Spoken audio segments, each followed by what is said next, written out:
Price lord. ಶುಭ ಮುಂಚಾನೆ. ಕರ್ತನಾದ ಯೇಸು ಕ್ರಿಸ್ತನ ನಾಮದಲ್ಲಿ ನಮ್ಮೆಲ್ಲ ಸಹೋದರ ಸಹೋದರಿಯರನ್ನ ವಂದಿಸ್ತೇವೆ.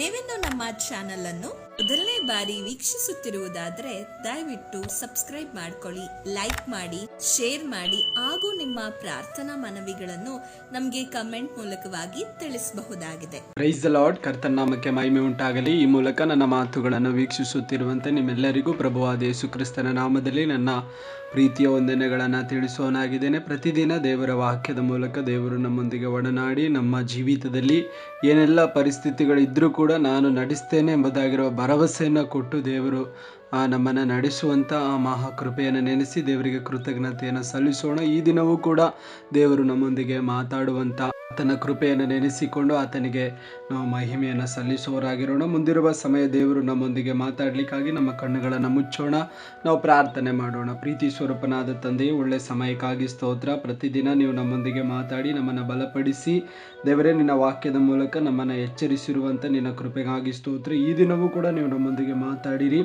ಯಾವ ವಿಷಯದ ಕುರಿತು ನೀವು ನಮ್ಮೊಂದಿಗೆ ಮಾತಾಡಬೇಕೆಂಬುದಾಗಿ ಬಯಸಿದ್ದೀರೋ ಆ ವಿಷಯದ ಕುರಿತು ದೇವರೇ ನೀವೇ ಮಾತಾಡಿರಿ ಎಂಬುದಾಗಿ ನಿನ್ನ ಕರಗಳಲ್ಲಿ ಒಪ್ಪಿಸಿಕೊಡೋರಾಗಿದ್ದೇವೆ ಸ್ವಾಮಿ. ನಿನ್ನ ಮಾತುಗಳನ್ನು ಕೇಳಿ ನಾವು ಹಾಗೆ ಬಿಟ್ಟು ಬಿಡದೆ ಅದನ್ನು ಕೈಗೊಂಡು ನಡೆಯುವ ಹಾಗೆ ಕೂಡ ನಮಗೆ ಬೇಕಾದ ಕೃಪೆಯನ್ನು ನೀವು ತಾನೇ ದಯಪಾಲಿಸಿರಿ ಎಂಬುದಾಗಿ ಪ್ರಾರ್ಥಿಸ್ತೇವೆ. ಕೇಳುವಂತೆ ಎಲ್ಲರಿಗೂ ದೇವರ ಒಂದು ಆಶೀರ್ವಾದವಾಗಿ ಈ ದಿನದ ವಾಕ್ಯ ಸಂದೇಶ ಮಾರ್ಪಡಲಿ ಎಂಬುದಾಗಿ ನಾವು ಪ್ರಾರ್ಥನೆ ಮಾಡ್ತೇವೆ. ಎಲ್ಲ ಘನತೆ ಮಹಿಮೆ ನಿನಗೆ, ಯೇಸುವಿನ ನಾಮದಲ್ಲಿ ತಂದೆಯೇ, ಆಮೇನ್.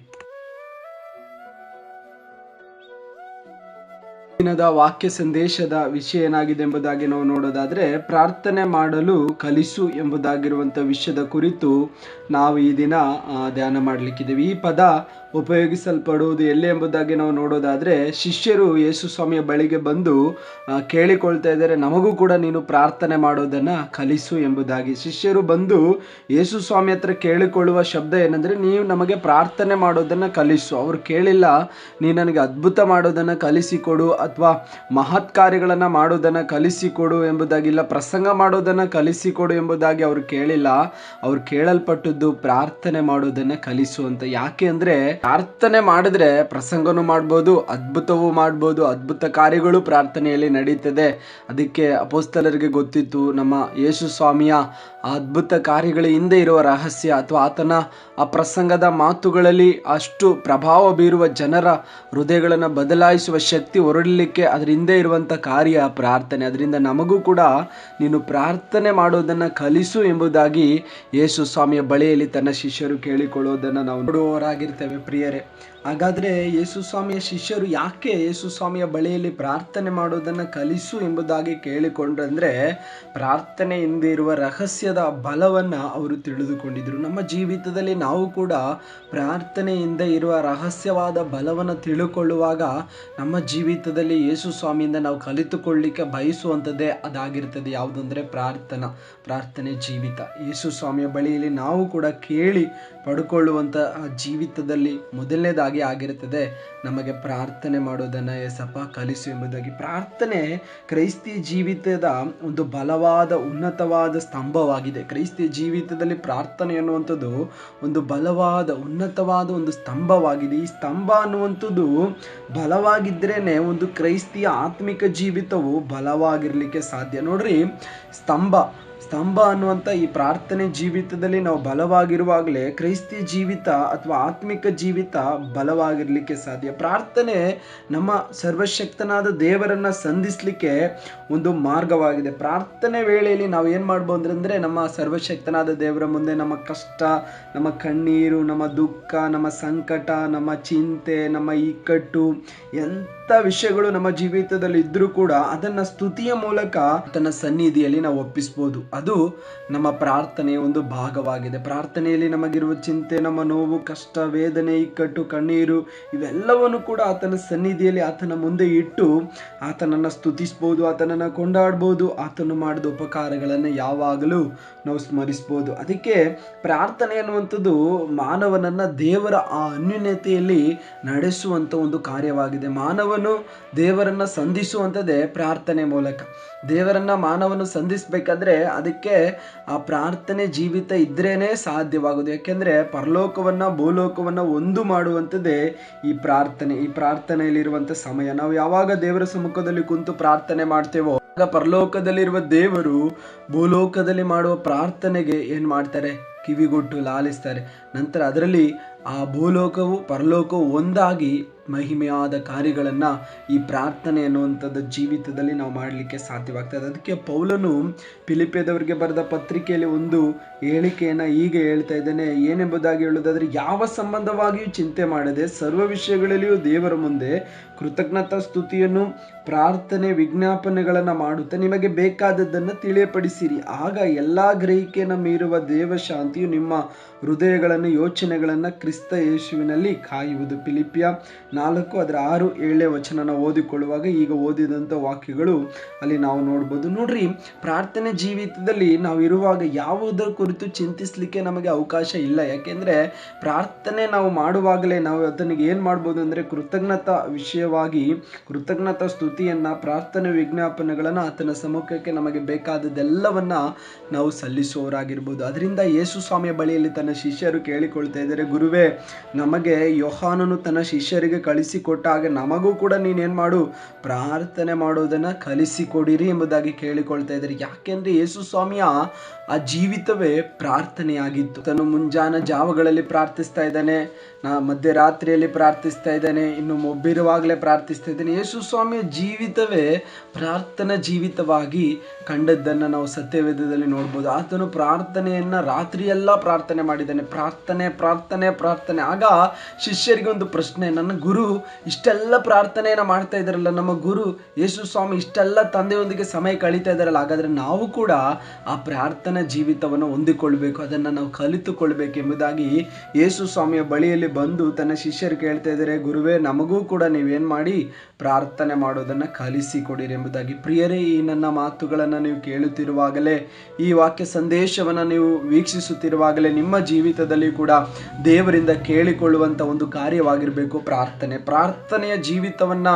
ನೀವು ಕಟ್ಟಿಕೊಳ್ಳುವಾಗ, ಪ್ರಾರ್ಥನೆ ಜೀವಿತವನ್ನು ನೀವು ಬೆಳೆಸಿಕೊಳ್ಳುವಾಗ ನಿಮ್ಮ ಜೀವಿತದಲ್ಲಿ ಎಂಥ ಕಷ್ಟ, ಕಣ್ಣೀರು, ವೇದನೆಗಳು, ದುಃಖಗಳಿದ್ದರೂ ಕೂಡ ಅವೆಲ್ಲವನ್ನು ಜಯಿಸಿ ನೀವು ಮುಂದೆ ಹೋಗಲಿಕ್ಕೆ ಸಾಧ್ಯವಾಗ್ತದೆ. ಹಾಗಾದರೆ ನೀವು ಯೇಸು ಸ್ವಾಮಿಯ ಬಳಿಯಲ್ಲಿ ಇವತ್ತು ನೀವು ಕೇಳಿಕೊಳ್ಳಿ, ಯೇಸಪ್ಪ, ನನಗೂ ಕೂಡ ಪ್ರಾರ್ಥನೆ ಮಾಡೋದನ್ನು ಕಲಿಸಿಕೊಡಿರಿ ಸ್ವಾಮಿ. ನಿನ್ನೊಂದಿಗೆ ಮಾತಾಡುವಂಥದ್ದನ್ನು, ನಿನ್ನೊಂದಿಗೆ ದೇವರೇ ಒಡನಾಡುವಂಥದ್ದನ್ನು, ನಿನ್ನ ಐಕ್ಯತೆಯಲ್ಲಿ ಪ್ರಾರ್ಥನೆಗಳನ್ನು ಗಂಟೆಗಟ್ಟಲೆ ಮಾಡುವಂಥ ಸಮಯಗಳನ್ನು ನನಗೆ ಒದಗಿಸಿಕೊಡಿ ಎಂಬುದಾಗಿ ಕೇಳಿಕೊಳ್ಳೋಣ. ಮುಂಜಾನೆ ವೇಳೆಯಲ್ಲಿ ಆತನ ಸಮ್ಮುಖದಲ್ಲಿ ನಾವು ಪ್ರಾರ್ಥನೆ ಮಾಡೋಣ. ಮಧ್ಯಾಹ್ನದ ಸಮಯದಲ್ಲಿ, ಸಂಜೆಯ ಸಮಯದಲ್ಲಿ, ಮಧ್ಯರಾತ್ರಿಗಳಲ್ಲಿ, ನಾವು ರಾತ್ರಿಯೆಲ್ಲ ಹೀಗೆ ಎಷ್ಟೆಷ್ಟು ಸಮಯ ನಮ್ಮಿಂದ ಆತನ ಸಮ್ಮುಖದಲ್ಲಿ ಕೂರ್ಲಿಕ್ಕೆ ಆಗ್ತದೋ ಅಷ್ಟು ಸಮಯ ಆತನ ಸಮ್ಮುಖದಲ್ಲಿ ಕುಂತು ಪ್ರಾರ್ಥನೆ ಮಾಡುವ ಒಂದು ಪ್ರಾರ್ಥನಾ ಜೀವಿತವನ್ನು ನಾವು ಆತನಿಂದ ಹೊಂದಿಕೊಳ್ಳೋಣ. ಶಿಷ್ಯರು ಬಂದು ಈ ರೀತಿಯಾಗಿ ಕೇಳ್ತಾ ಇದ್ದಾರೆ. ಲೂಕನು ಬರೆದ ಸುವಾರ್ತೆ 11ನೇ ಅಧ್ಯಾಯ ಅದರ 1ನೇ ವಚನದಿಂದ ನಾನು ಓದ್ತೇನೆ.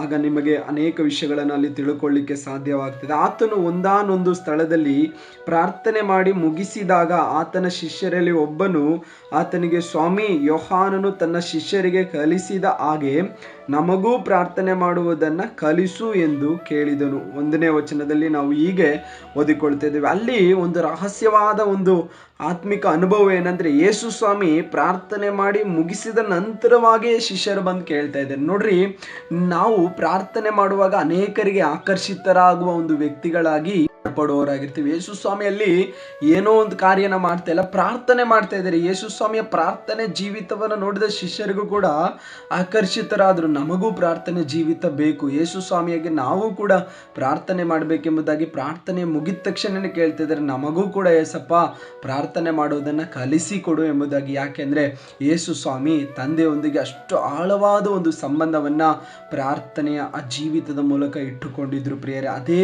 ಒಂದು ಸಂಬಂಧ ದೇವರೇ ನಮಗೂ ಬೇಕೆಂಬುದಾಗಿ ಶಿಷ್ಯರು ಕೇಳಿಕೊಳ್ಳೋದನ್ನು ನಾವು ನೋಡ್ತೀವಿ. ಆಗ ಯೇಸು ಸ್ವಾಮಿ ಅವರಿಗೆ ಹೇಳ್ತಾ ಇದ್ದಾರೆ, ಅದರ 2ನೇ ವಚನದಿಂದ, 11ನೇ ಅಧ್ಯಾಯ 2ನೇ ವಚನದಿಂದ, ಅದಕ್ಕಾತನು, ನೀವು ಪ್ರಾರ್ಥಿಸುವಾಗ, ತಂದೆಯೇ, ನಿನ್ನ ನಾಮವು ಪರಿಶುದ್ಧವೆಂದು ಎಣಿಸಲ್ಪಡಲಿ, ನಿನ್ನ ರಾಜ್ಯವು ಬರಲಿ,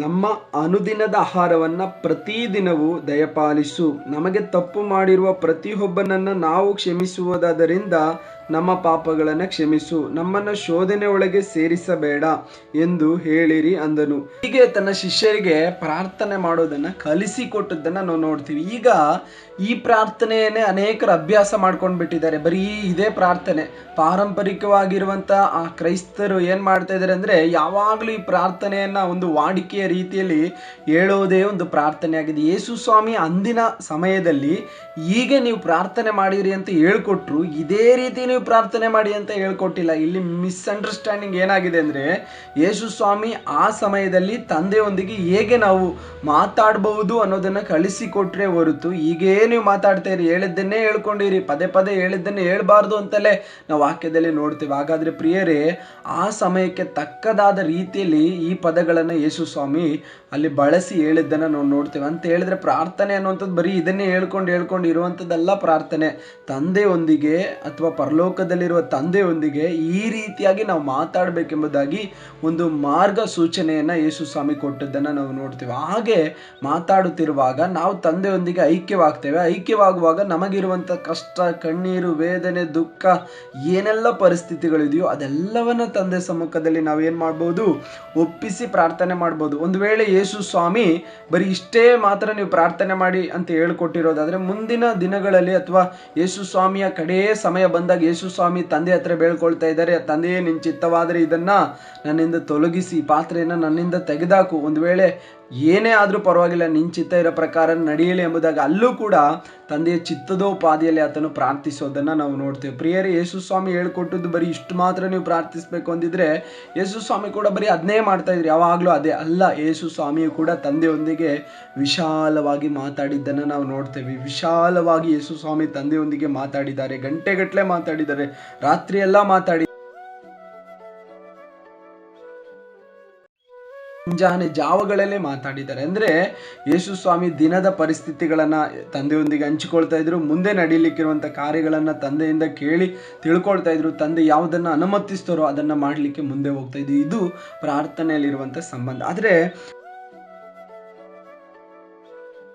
ದಿನ ನಾವು ಕೂಡ ಪ್ರಾರ್ಥನೆ ಸಂಬಂಧವಾಗಿ ಅನೇಕ ವಿಷಯಗಳನ್ನು ಕಲಿತುಕೊಳ್ಳೋಣ. ನಾವು ಪ್ರಾರ್ಥನೆಯನ್ನ ಮಾಡಲು ಕಲಿಸು ಎಂಬುದಾಗಿರುವಂಥ ವಿಷಯದ ಕುರಿತು ನಾವು ಧ್ಯಾನ ಮಾಡ್ತಾ ಇದ್ದೇವೆ. ಅದರಿಂದ ಪ್ರಾರ್ಥನೆಯ ಅನೇಕ ಅಂಶಗಳನ್ನು ನಾವು ತಿಳಿದುಕೊಳ್ಳೋಣ. ನೋಡ್ರಿ, ಆತನನ್ನು ಸ್ತುತಿಸಿ ಆರಾಧನೆ ಮಾಡಿ ಮತ್ತು ಆತನನ್ನು ಕೊಂಡಾಡುವಂಥದ್ದು ಒಂದು ಪ್ರಾರ್ಥನೆಯಲ್ಲಿ ಒಂದು ಭಾಗವಾಗಿದೆ. ಎರಡನೇದಾಗಿ ನಾವು ನೋಡ್ಬೋದು, ನಮ್ಮ ಎಲ್ಲ ಬೇಡಿಕೆಗಳನ್ನು ಸ್ತುತಿ ಸ್ತೋತ್ರಗಳೊಡನೆ ಆತನಿಗೆ ಒಪ್ಪಿಸುವಾಗ ನಮಗೆ ಪರಿಶುದ್ಧಾತ್ಮನು ನಮ್ಮ ಸಕಲ ವಿಷಯಗಳಲ್ಲಿ ಸತ್ಯಕ್ಕೆ ನಡೆಸುವನು. ಅದಕ್ಕೆ ಯೋಹಾನನ ಬರೆಸುವಾರ್ತೆ 16:13 ನಾವು ನೋಡ್ಬೋದು, ಪರಿಶುದ್ಧಾತ್ಮನು ಬಂದು ನಮ್ಮನ್ನು ಸಕಲ ಸತ್ಯಕ್ಕೆ ನಡೆಸುವನೆಂಬುದಾಗಿ. ನೋಡ್ರಿ, ಪ್ರಾರ್ಥನೆ ಎನ್ನುವಂಥದ್ದು, ಪ್ರಾರ್ಥನೆ ಜೀವಿತದಲ್ಲಿ ನಾವು ಸಂತೈಸಲ್ಪಡುತ್ತೇವೆ, ಬಲ ಹೊಂದುತ್ತೇವೆ ಮತ್ತು ಚೈತನ್ಯ ಹೊಂದುತ್ತೇವೆ. ಪ್ರಾರ್ಥನೆಯ ಮೂಲಕವಾಗಿ ನಮ್ಮ ಆತ್ಮಿಕ ಜೀವಿತವು ಬಲಗೊಳ್ಳುತ್ತದೆ. ಪ್ರಾರ್ಥನೆಯ ಮೂಲಕವಾಗಿ ನಿಕಟವಾದ ಅನ್ಯೂನ್ಯತೆಯನ್ನು ದೇವರಲ್ಲಿ ನಾವು ಹೊಂದಿಕೊಳ್ತೇವೆ. ಹೀಗೆ ಅನೇಕ ವಿಷಯಗಳನ್ನು ನಾವು ಪ್ರಾರ್ಥನೆ ಮೂಲಕ ನಾವು ಕಾಣಲಿಕ್ಕೆ ಸಾಧ್ಯವಾಗ್ತದೆ. ಹಾಗಾದರೆ ಪ್ರಾರ್ಥಿಸುವುದು ಹೇಗೆ, ನಾವು ಹೇಗೆಲ್ಲ ಪ್ರಾರ್ಥಿಸಬೇಕು, ಯಾವ ರೀತಿಯೆಲ್ಲ ಪ್ರಾರ್ಥಿಸಬೇಕು ಎಂಬುದಾಗಿ ನಾವು ನೋಡೋದಾದರೆ, ಪ್ರಾರ್ಥನೆಗೆ ನಮ್ಮ ಜೀವಿತದಲ್ಲಿ ನಾವು ಮಾಡುವಂಥ ಪ್ರಾರ್ಥನೆಗೆ ಒಳ್ಳೆಯ ಒಂದು ಮಾದರಿನೇ ನಮ್ಮ ಪ್ರಭುವಾದ ಯೇಸು ಕ್ರಿಸ್ತನಾಗಿದ್ದಾನೆ. ಆತನ ಮೂಲಕವಾಗಿ ನಾವೇನು ಮಾಡ್ಬೋದು ಅಂದರೆ ಪ್ರಾರ್ಥನಾ ಜೀವಿತವನ್ನು ಕಟ್ಟಿಕೊಳ್ಬೋದು. ಆತನು ಪ್ರಾರ್ಥನೆ ಮಾಡಿ ಒಳ್ಳೆ ಬಲವಾದ ಸೇವೆಯನ್ನು ಮಾಡಿದ್ದನ್ನು ನಾವು ನೋಡ್ತೇವೆ. ಅನೇಕ ಅದ್ಭುತ ಕಾರ್ಯಗಳು, ಅನೇಕ ಸೂಚನೆ ಕಾರ್ಯಗಳನ್ನು ಯೇಸು ಸ್ವಾಮಿಯ ಪ್ರಾರ್ಥನೆ ಜೀವಿತದ ಮೂಲಕ ನಾವು ಕಾಣಲಿಕ್ಕೆ ಸಾಧ್ಯವಾಗ್ತದೆ. ಯೇಸು ಸ್ವಾಮಿ ಆತನು ಪ್ರಸಂಗಗಳನ್ನು ಮಾಡುವಾಗ ಅದಕ್ಕಿಂತ ಮುಂಚಿತವಾಗಿ ಪ್ರಾರ್ಥಿಸಿ ದೇವರಿಂದ ಆಲೋಚನೆಯನ್ನು ಪಡ್ಕೊಂಡು ತಂದೆಯಿಂದ ಏನೆಲ್ಲ ಮಾತಾಡಬೇಕು ಅದನ್ನು ತಿಳ್ಕೊಂಡು ಮಾತಾಡಿದ್ದನ್ನು ನಾವು ನೋಡ್ತೇವೆ. ಆತನು ಏನೆಲ್ಲ ಪ್ರಾರ್ಥನೆಗಳನ್ನು ಮಾಡಿದನೋ ಅದೆಲ್ಲದರ ಹಿಂದೆ ಕೂಡ ದೇವರು ಆತನ ಜೀವಿತದಲ್ಲಿ ಒಂದು ಅದ್ಭುತವನ್ನು ಕಂಡದ್ದನ್ನು ನಾವು ನೋಡ್ತೇವೆ. ಆತನು ಬೆಳಗಿನ ಜಾವಗಳಲ್ಲಿ ಬೆಟ್ಟಕ್ಕೆ ಹೋಗಿ ಪ್ರಾರ್ಥಿಸಿದನು, ರಾತ್ರಿ ಜಾವಗಳಲ್ಲಿ ಪ್ರಾರ್ಥಿಸಿದನು. ಯೇಸು ಸ್ವಾಮಿ ಬೆಟ್ಟಕ್ಕೆ ಹೋಗಿ ಬೆಳಗಿನ ಜಾವದಲ್ಲಿ ಪ್ರಾರ್ಥಿಸುವಾಗ ಆತನ ಮುಖವು ಏನಾಯಿತು, ಒಳ್ಳೆ ಬೆಳಪಾಗಿ ಹೊಳೆಯುವಂಥ ಬೆಳಪಾದ ಮುಖವಾಗಿತ್ತು ಎಂಬುದಾಗಿ ನಾವು ನೋಡ್ತೇವೆ.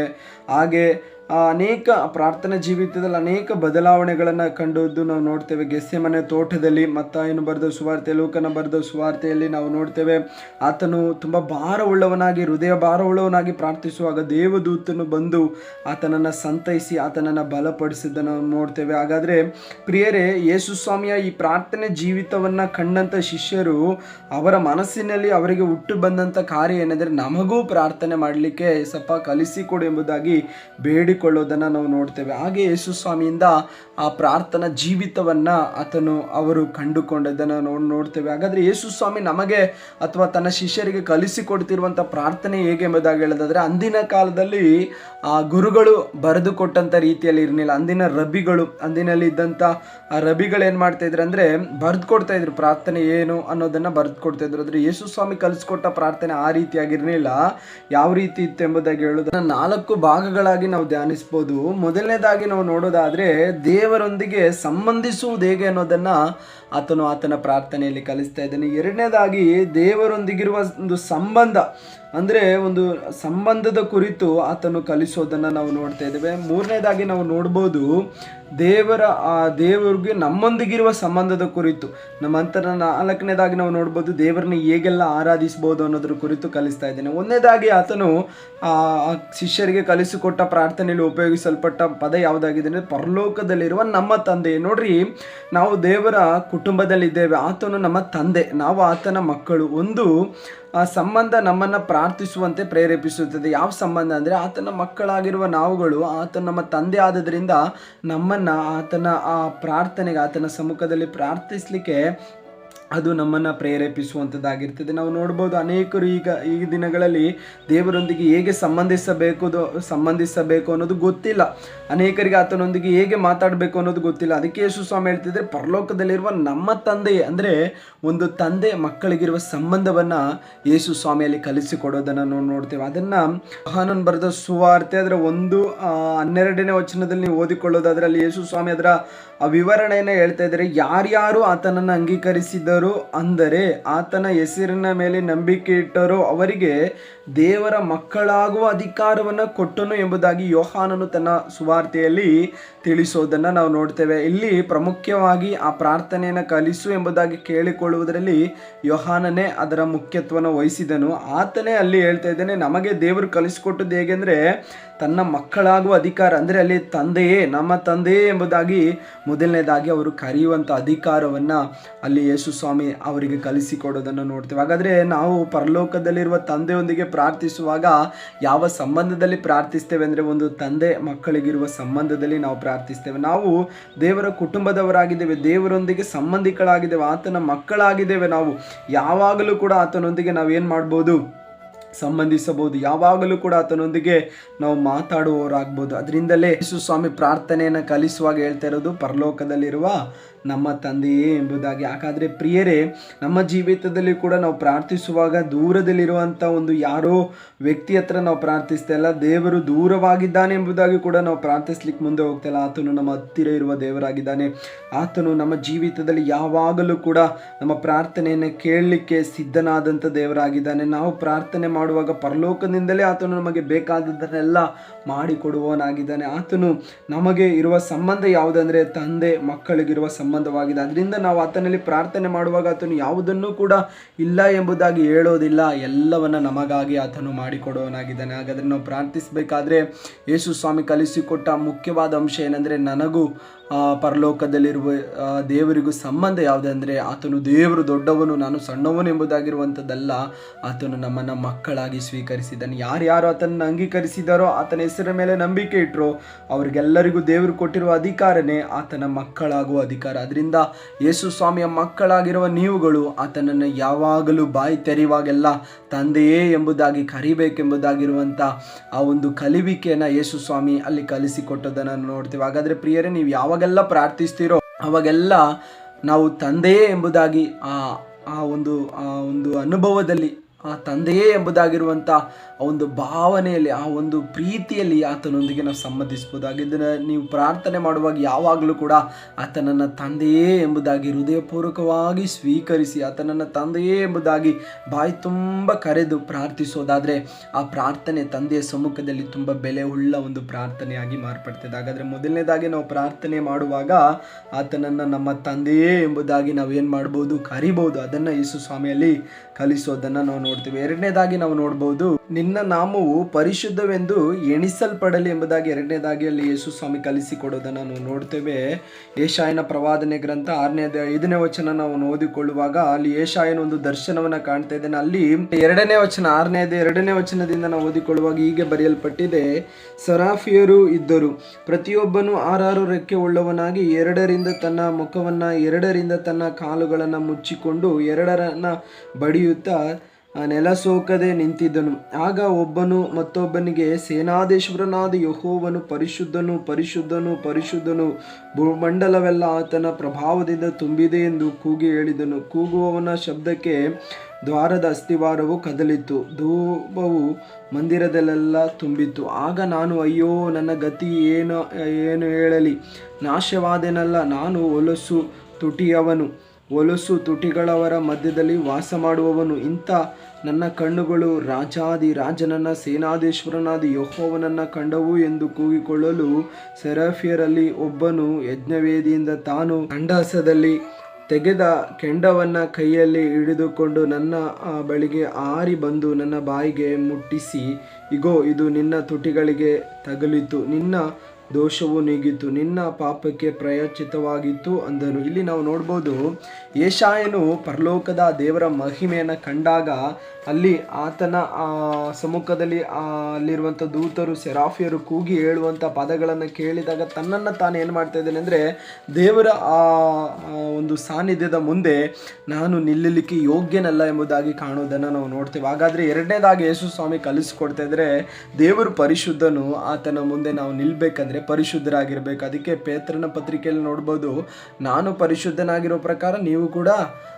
ವಿಧೇಯರಿಗೆ ತಕ್ಕ ಹಾಗೆ ಪರಿಶುದ್ಧರಾಗಿರ್ಬೇಕೆಂಬುದಾಗಿ ಅಲ್ಲಿ ಹೇಳೋದನ್ನು ನೋಡ್ತೇವೆ. ಯೆಶಾಯನು ಇಲ್ಲಿ ಕಾಣುವಂತಹ ದರ್ಶನದಲ್ಲಿ ದೇವರು ಪರಿಶುದ್ಧನು, ಕರ್ತನು ಪರಿಶುದ್ಧನು ಎಂಬುದಾಗಿ, ಆತನ ಹೆಸರು ಪರಿಶುದ್ಧವಾದದ್ದು ಎಂಬುದಾಗಿ ಅಲ್ಲಿ ಕಾಣಲಿಕ್ಕೆ ಸಾಧ್ಯವಾಗ್ತದೆ. ಹಾಗಾದರೆ ಆತನ ಹೆಸರಿನಲ್ಲಿ ಗುರುತಿಸಲ್ಪಡುವ ನಾವುಗಳು ಕೂಡ ಆತನ ಹೆಸರನ್ನು ಎಂದಿಗೂ ಏನು ಮಾಡಬಾರ್ದು, ಅಯೋಗ್ಯ ಕಾರ್ಯಕ್ಕೆ ಎತ್ತಲ್ಪಡಬಾರ್ದು. ನಮ್ಮ ಜೀವಿತದಲ್ಲಿ ಪರಿಶುದ್ಧತೆ ಇಲ್ಲದ ಜೀವಿತ ಕಾಣಿಸಲ್ಪಡಬಾರ್ದು. ಅದಕ್ಕೆ ಎರಡನೇದಾಗಿರುವಂಥ ಯೇಸು ಸ್ವಾಮಿ ವಿಷಯವನ್ನು ಕಲಿಸ್ಕೊಡ್ತಿದ್ದಾರೆ, ನಿಮ್ಮ ಜೀವಿತ ಯಾವಾಗಲೂ ಪರಿಶುದ್ಧವಾಗಿರಬೇಕು. ಯಾಕೆಂದರೆ ಪರಲೋಕದಲ್ಲಿರುವ ಪರಿಶುದ್ಧವಾದ ತಂದೆಯನ್ನು ನಾವು ಕೂಗಿ, ಎಸಪ್ಪ ನನ್ನ ತಂದೆ ಎಂಬುದಾಗಿ ಹೇಳಬೇಕಂದ್ರೆ ನಾವು ಪರಿಶುದ್ಧರಾಗಿದ್ರೇ ಆತನನ್ನು ತಂದೆ ಎಂಬುದಾಗಿ ಕೂಗ್ಲಿಕ್ಕೆ ಸಾಧ್ಯ. ಎರಡನೇದಾಗಿ ಅದಾಗೋದಾದ್ರೆ ಮೂರನೇದಾಗಿ ಹೀಗೆ ಬರೆಯಲ್ಪಟ್ಟಿದೆ, ಮೂರನೇದಾಗಿ ಅವರಿಗೆ ಕಲಿಸ್ಕೊಡ್ತಾ ಇದ್ದಾರೆ, ನಿನ್ನ ರಾಜ್ಯವು ಬರಲಿ.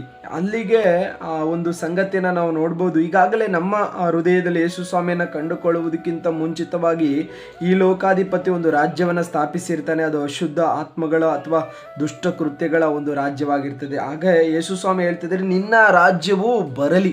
ಅಂದರೆ ನಮ್ಮ ಹೃದಯದಲ್ಲಿ ಯೇಸು ಸ್ವಾಮಿಯ ರಾಜ್ಯ ಬರಬೇಕು, ಅಂದರೆ ಯೇಸು ಸ್ವಾಮಿಯ ಆಳ್ವಿಕೆ ಉಂಟಾಗಬೇಕು. ಯೇಸು ಸ್ವಾಮಿಯ ಆಳ್ವಿಕೆ ಉಂಟಾಗುವಾಗಲೇ ನಾವು ಒಂದು ಬಿಡುಗಡೆಯನ್ನು ಕಾಣಲಿಕ್ಕೆ ಸಾಧ್ಯ. ಯೇಸು ಸ್ವಾಮಿ ಹೇಳ್ತಿದ್ದಾರೆ, ನೀವು ಪ್ರಾರ್ಥಿಸುವಾಗ ನಿಮ್ಮೊಳಗಡೆ ಏನಾಗಬೇಕಂದ್ರೆ ಯೇಸು ಸ್ವಾಮಿಯ ನಿತ್ಯವಾದ ರಾಜ್ಯ ಉಂಟಾಗಬೇಕು. ಆತನ ರಾಜ್ಯಕ್ಕೆ ನಾವೇನಾಗಬೇಕು, ಬಾಧ್ಯರಾಗಿ ಮಾರ್ಪಡಬೇಕು. ನಾಲ್ಕನೇದಾಗಿ ನಿನ್ನ ಚಿತ್ತವು ನೆರವೇರಲಿ. ಹಾಗಾದರೆ ಪರಲೋಕದಲ್ಲಿ ಪ್ರತಿ ಗಳಿಗೆ ಪ್ರತಿ ಕ್ಷಣದಲ್ಲಿಯೂ ಕೂಡ ದೇವರ ಚಿತ್ತವೇ ನೆರವೇರ್ತದೆ. ಹಾಗಾದರೆ ದೇವರ ಚಿತ್ತವನ್ನು ನಾವೇನು ಮಾಡಬೇಕಂದ್ರೆ ತಿಳಿದುಕೊಂಡು ಅದರಂತೆಯೇ ನಡಿಬೇಕು. ಪರಿಶುದ್ಧಾತ್ಮನು ನಮ್ಮನ್ನು ದೇವರ ಚಿತ್ತಕ್ಕೆ ಒಪ್ಪಿಸಿಕೊಡುವಾಗ ನಮ್ಮ ಸ್ವಂತ ಜ್ಞಾನ, ಸ್ವಂತ ಚಿತ್ತ, ಸ್ವಂತ ಬುದ್ಧಿ ಅದೆಲ್ಲದರಿಂದ ನಮ್ಮನ್ನು ಬಿಡಿಸಿ ದೇವರ ಚಿತ್ತಕ್ಕೆ ಒಳಪಡಿಸುವನಾಗಿದ್ದಾನೆ. ಅದರಿಂದಲೇ ಯೆಶಾಯ 55:9ನೇ ವಚನದಲ್ಲಿ ನಾವು ನೋಡ್ತೇವೆ, ನಮ್ಮ ಆಲೋಚನೆಗಳೆಲ್ಲ ದೇವರ ಆಲೋಚನೆಗಳು, ನಮ್ಮ ಮಾರ್ಗಗಳೆಲ್ಲ ದೇವರ ಮಾರ್ಗಗಳು, ನಮ್ಮ ಆಲೋಚನೆಗಳಿಗಿಂತಲೂ ನಮ್ಮ ಮಾರ್ಗಗಳಿಗಿಂತಲೂ ದೇವರ ಆಲೋಚನೆ, ದೇವ ಮಾರ್ಗ ತುಂಬ ಉನ್ನತವಾದದ್ದು ಎಂಬುದಾಗಿ ಅಲ್ಲಿ ನಾವು ಓದು ಕೇಳಲಿಕ್ಕೆ ಸಾಧ್ಯವಾಗ್ತದೆ. ಹಾಗಾದರೆ ನಮ್ಮ ಜೀವಿತದಲ್ಲಿ ಕರ್ತನಿಗೆ ಒಂದು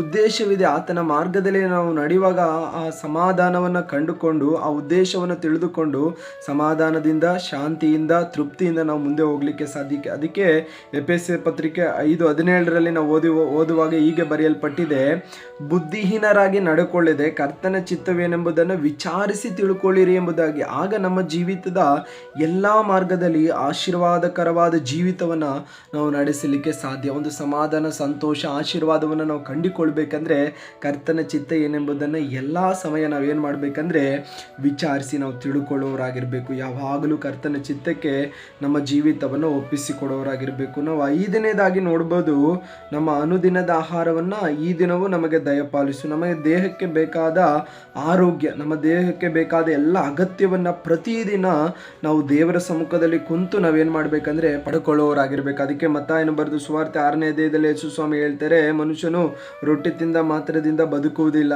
ಅದರಿಂದ ಈ ಲೋಕದಲ್ಲಿ ಸಿಕ್ಕುವ ಆಹಾರಕ್ಕಾಗಿ ನೀವು ಚಿಂತಿಸಬೇಡಿ ಎಂಬುದಾಗಿ ಕೂಡ ಅಲ್ಲಿ ಹೇಳೋದನ್ನು ನಾವು ನೋಡ್ತೀವಿ. ಚಿಂತೆ ಮಾಡೋದನ್ನು ಬಿಟ್ಟು ನಾವೇನು ಮಾಡಬೇಕಂದ್ರೆ ಯೇಸು ಸ್ವಾಮಿ ಬಳಿಯಲ್ಲಿ ನಾವು ಪ್ರಾರ್ಥನೆ ಮಾಡ್ಕೊಳ್ಬೇಕು. ದೇವರೇ, ನಮ್ಮ ಜೀವಿತದಲ್ಲಿ ನೀನು ಏನೆಲ್ಲ ಕೊಡ್ಲಿಕ್ಕಿದೆಯೋ ಅದನ್ನೆಲ್ಲ ನಮಗೆ ದಯಪಾಲಿಸಿರಿ ಎಂಬುದಾಗಿ ದೇವರ ಬಳಿಯಲ್ಲಿ ನೀವು ಕೇಳಿಕೊಳ್ಳುವಾಗ ಖಂಡಿತವಾಗ್ಲೂ ನಮ್ಮ ಜೀವಿತದಲ್ಲಿ ಬೇಕಾದ ಎಲ್ಲ ಅಗತ್ಯವನ್ನು ದೇವರು ಒದಗಿಸಿ ಕೊಡ್ತಾನೆ ಎಂಬುದಾಗಿ ಅಲ್ಲಿ ಕಲಿಸಿಕೊಡೋದನ್ನು ನಾವು ನೋಡ್ತೇವೆ. 6ನೇದಾಗಿ ಯೇಸು ಸ್ವಾಮಿ ಕಲಿಸ್ತಾ ಇದ್ದಾರೆ, ನಮಗೆ ತಪ್ಪು ಮಾಡಿದವರನ್ನು ನಾವು ಕ್ಷಮಿಸಿದಂತೆ ನೀವು ಕ್ಷಮಿಸಿ. ಹಾಗಾದರೆ ನೀವು ಕ್ಷಮಿಸಿದ್ರೇನೆ ದೇವರಿಂದ ಕ್ಷಮಾಪಣೆಯನ್ನು ಹೊಂದಿಕೊಳ್ಳಿಕ್ಕೆ ಸಾಧ್ಯ ಎಂಬುದಾಗಿ. ನಮ್ಮ ಪ್ರಾರ್ಥನೆಯಲ್ಲಿ ನಾವು ಯಾವಾಗಲೂ ಕೂಡ ಒಂದು ಕ್ಷಮಾಪಣೆಯಿಂದ ಕೂಡಿದ ಒಂದು ಪ್ರಾರ್ಥನೆ ಆಗಿರಬೇಕು. ನಾವು ಪ್ರಾರ್ಥನೆ ಮಾಡ್ಲಿಕ್ಕೆ ಹೋಗುವಾಗ ಯಾರ ಮೇಲೆ ಏನಾದರೂ ವಿರೋಧ ಇದ್ದರೆ ಅದನ್ನು ನಾವು ಆಗಲೇ ಏನು ಮಾಡಬೇಕು, ಬಿಟ್ಟು ಬಿಡಬೇಕು. ಅದಕ್ಕೆ ಯೇಸು ಸ್ವಾಮಿ ಹೇಳ್ತಿದ್ದಾರೆ, ನೀವು ನಿಂತುಕೊಂಡು ಪ್ರಾರ್ಥನೆ ಮಾಡುವಾಗಲೆಲ್ಲ ಯಾರ ಮೇಲೆ ಏನಾದರೂ ವಿರೋಧವಿದ್ದರೆ ಅದನ್ನು ಅವರಿಗೆ ಕ್ಷಮಿಸಿರಿ, ಕ್ಷಮಿಸಿದರೆ ಪರಲೋಕದಲ್ಲಿರುವ ನಿಮ್ಮ ತಂದೆಯೂ ಸಹ ನಿಮ್ಮ ತಪ್ಪುಗಳನ್ನು ಕ್ಷಮಿಸುವನು ಎಂಬುದಾಗಿ. ಹಾಗಾದರೆ ಕ್ಷಮಾಪಣೆಯಿಂದ ಕೂಡಿದಂಥದ್ದಾಗಿರಬೇಕು ನಮ್ಮ ಪ್ರಾರ್ಥನೆ. 7ನೇದಾಗಿ ನಾವು ನೋಡ್ಬೋದು, ಶೋಧನೆ ಒಳಗೆ ಸೇರಿಸಬೇಡ. ನಮ್ಮ ಜೀವಿತದಲ್ಲಿ ಏನೆಲ್ಲ ಶೋಧನೆಗಳು ಬಂದರೂ ಕೂಡ ನಾವು ಬಹಳವಾಗಿ ಕುಗ್ಗಿ ಹೋಗುವುದುಂಟು. ಯಾವುದಾದ್ರೂ ಒಂದು ಪಾಪದ ಕೃತ್ಯಗಳು ನಮ್ಮನ್ನು ಪ್ರೇರೇಪಿಸುವಾಗ, ಪಾಪದ ಕೃತ್ಯಗಳಿಗೆ ನಾವು ಒಳಗೊಳ್ಳುವಾಗ ಅನೇಕ ವಿಷಯಗಳಲ್ಲಿ ಶೋಧನೆಗೆ ನಾವು ಬಿದ್ದು ಹೋಗುವುದುಂಟು. ಆದರೆ ಈ ದಿನಗಳಲ್ಲಿ ನಾವು ಶೋಧನೆಗೆ ಬೀಳದೆ ನಿಂತು ಮುಂದೆ ಹೋಗ್ಬೇಕಂದ್ರೆ ನಾವು ಯಾವಾಗಲೂ ಎಚ್ಚರವಾಗಿದ್ದು ಪ್ರಾರ್ಥನೆ ಮಾಡುವವರಾಗಿರಬೇಕು. ಹಾಗಾದರೆ ಶೋಧನೆ ಒಳಗೆ ಬೀಳದೆ ನಾವು ಎಚ್ಚರಿಕೆಯಿಂದ ನಿಲ್ಲಬೇಕಂದ್ರೆ ನಮಗೆ ಮಾರ್ಗವೇ ಪ್ರಾರ್ಥನೆ. ಅದಕ್ಕೆ 7 ಅಂಶಗಳನ್ನು ಒಳಗೊಂಡ ಪ್ರಾರ್ಥನೆಯನ್ನು ಯೇಸು ಸ್ವಾಮಿ ತನ್ನ ಶಿಷ್ಯರಿಗೆ ಕಲಿಸಿಕೊಟ್ಟೋದನ್ನು ನಾವು ನೋಡ್ತೀವಿ. ಹಾಗಾದರೆ ಇದೆಲ್ಲವೂ ನಮ್ಮ ಜೀವಿತದಲ್ಲಿ ನಾವು ಕಲಿತುಕೊಳ್ಳೋಣ.